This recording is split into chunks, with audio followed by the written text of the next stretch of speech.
Hello and welcome to Eye on Africa. I'm Clarisse Fortuné. Our top stories. 12 years in prison for inciting riots, a first such conviction for a South Africa court after 350 people died during days of unrest in 2021. COP28 is set to begin and Kenya is leading the way in a fight against climate change.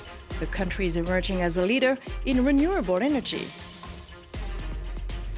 And Nigeria is turning to bioethanol, a goopy green gel made with organic materials. It's cheaper than cooking gas and better for the environment. For the first time, a South African court sentenced a man to 12 years in prison for inciting unrest. You might remember 2 years ago, more than 350 people were killed during protests that followed the incarceration of ex-President Jacob Zuma. Eunice Masson has been following the trial for us. Eunice, welcome. Tell us what is the significance of this verdict? Thank you, Clarisse. It's a small significance, to be quite honest. The National Prosecuting Authority welcomed its first conviction against the person who incited violence during the deadly July riots. However, this one conviction does not bring justice for the more than 230 people who were killed during the 8-day violence. Now, after 2 years, no person has been charged for murder. Mdumazini Zuma was sentenced to 12 years behind bars for inciting violence at a mall in KwaZulu-Natal. And just to add, the accused is not related to the former President Jacob Zuma, whose incarceration was the direct cause of the deadly riots.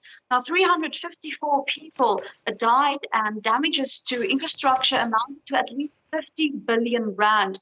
Another trial, described as a mass trial of 65 people, is expected to commence in January, where the accused face charges relating to terrorism and conspiracy to commit public violence.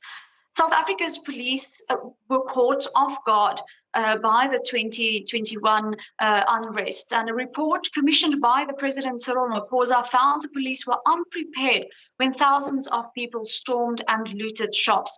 Now, considering next year's general election, coupled with social and economic pressures, local and global reports have warned that the country is running a risk of further civil unrest in 2024.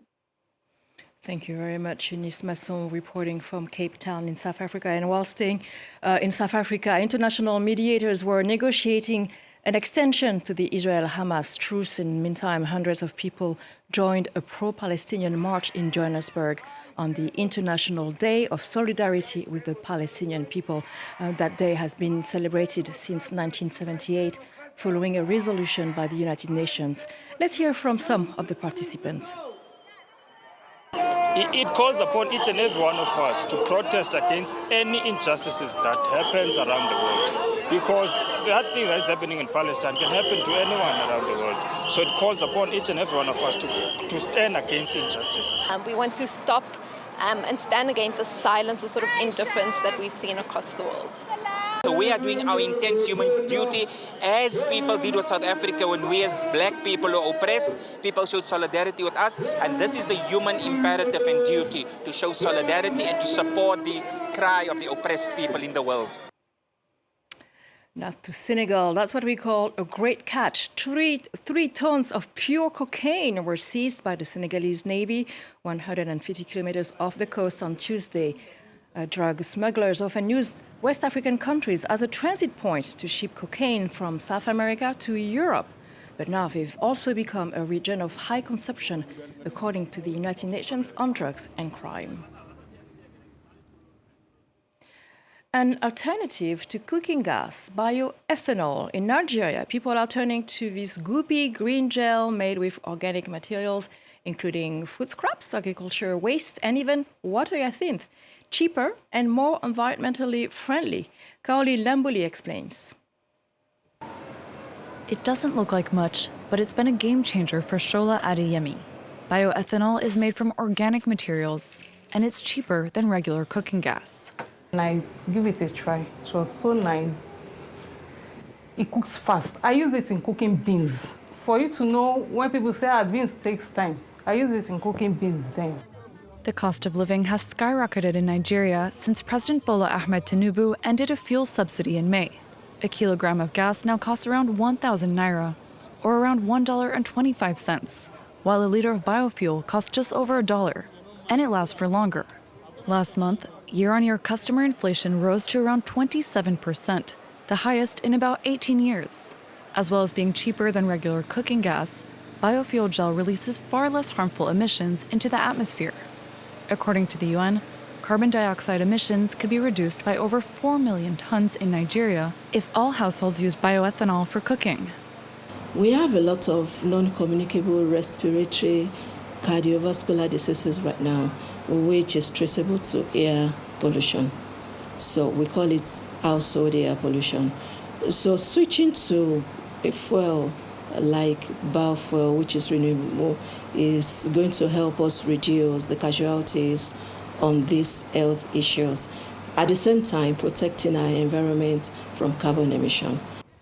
More than 93,000 women die in Nigeria each year from diseases caused by domestic air pollution, according to the World Health Organization.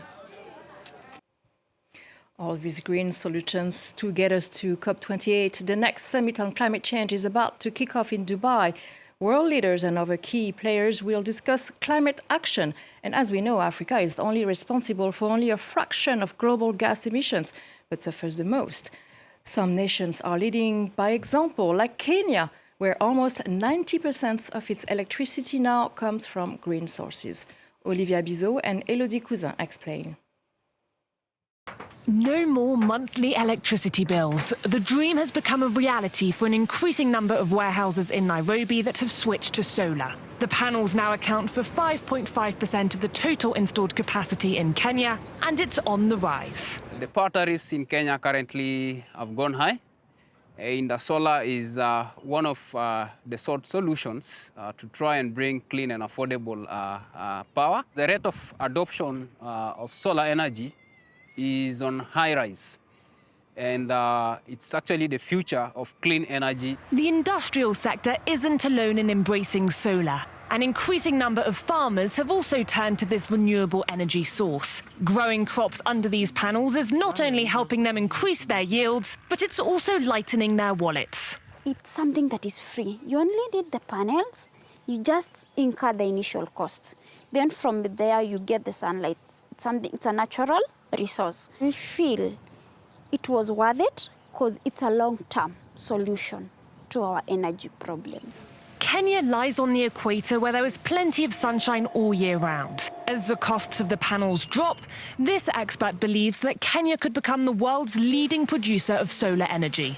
Here in Africa, we have abundant land. We have more sun than anywhere else on the planet. So if you combine those, then you're able to produce energy sustainably, and you're able to produce it on a massive scale that can be able to meet the demands both locally but also to meet global demands.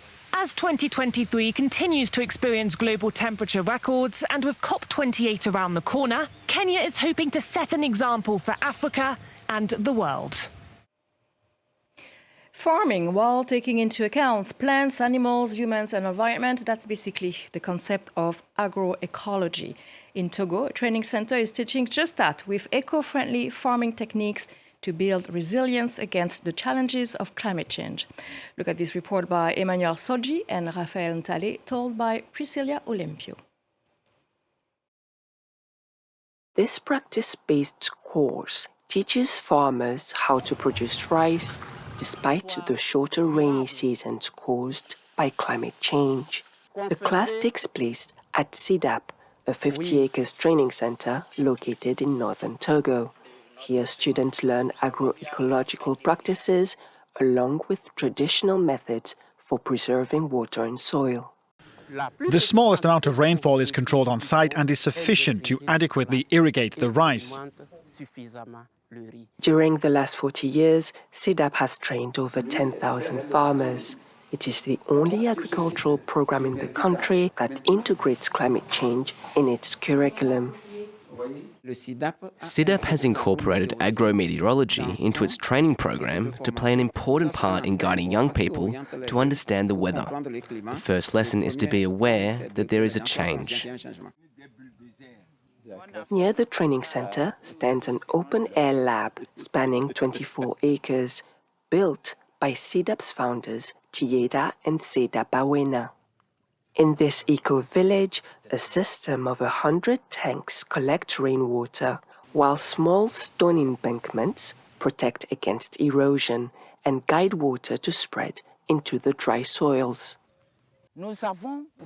We have managed to replicate this small miracle that CIDAP in Baga had already achieved. The same methods can make the land fertile, bring forth water and create forests everywhere.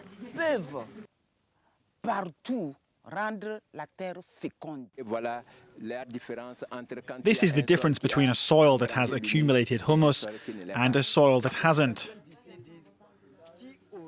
Locals can't believe that we can harvest cassava or yam in this area. Who would have believed that citrus fruits could thrive here? The agricultural accomplishments of the Bawena couple attract communities from all the region. Their villages are severely affected by climate change, facing both floods and long periods of drought after the short rainy seasons.